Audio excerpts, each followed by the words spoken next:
রিজিক বৃদ্ধির আমল কোন কোন আমলে আল্লাহ সুবহানাহু ওয়া তাআলা আমাদের রিজিককে আরও বৃদ্ধি করে দেন, রিজিকের পথকে প্রশস্ত করে দেন, দর্শকদেরকে জানাবেন ইনশাআল্লাহ। শুকরান, মাশাআল্লাহ।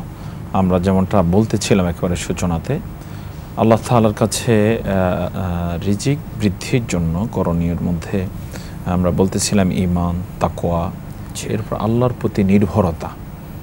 নির্ভর করতে হবে আল্লাহর উপরে, কোনো চাকরির উপরে, ব্যবসার উপরে, কোনো ব্যক্তির উপরে, দেশের উপরে নির্ভরতা কখনো রিজিক বৃদ্ধির কারণ হতে পারে না।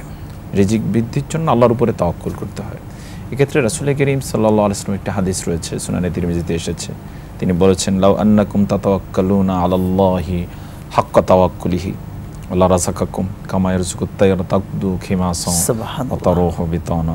ঐতিহাসিক এক হাদিস, ঐতিহাসিক হাদিস, যে তোমরা যদি পাখিদের মতো আল্লাহর উপরে নির্ভর করতে। আল্লাহু আকবার। পাখিরা খালি পেটে নির থেকে সকালে প্রভাতে বের হয়ে যায়, কিন্তু সন্ধ্যা হলে পরে ভরা পেটে তারা স্বাচ্ছন্দ্যে তাদের বাসায় বাচ্চাদের জন্য খাবার নিয়ে আসতে পারে, এবং বাচ্চাদের জন্য খাবার নিয়ে আসে।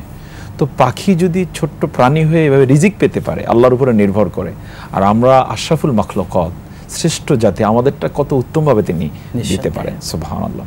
এই বিষয়টা যদি আসলে শতকরা শতভাগ মানুষ খেয়াল করতো যে আমার রিজিকের মালিক তো রাজ্জাক, তাহলে কিন্তু দুর্নীতি হতো না, চুরি করতো না, অন্যায়ভাবে কেউ রিজিকের টেনশন করতো না। রিজিক কিন্তু আসবেই। রিজিকটা হচ্ছে হায়াতের মতো, মৃত্যুর মতো। কেউ যদি সে ওই যে আকাশেও সিঁড়ি লাগিয়ে লুকায়, যেমন মৃত্যু আসতে পরে সেখানে ধরবে, রিজিকটা এমন যেখানেই থাকুক না আল্লাহ তাকে রিজিক পৌঁছে দিবেন। তো এই ক্ষেত্রে করণীয় হচ্ছে আল্লাহর উপরে তাওয়াক্কুল করে রিজিক প্রাপ্তির জন্য চেষ্টা করা।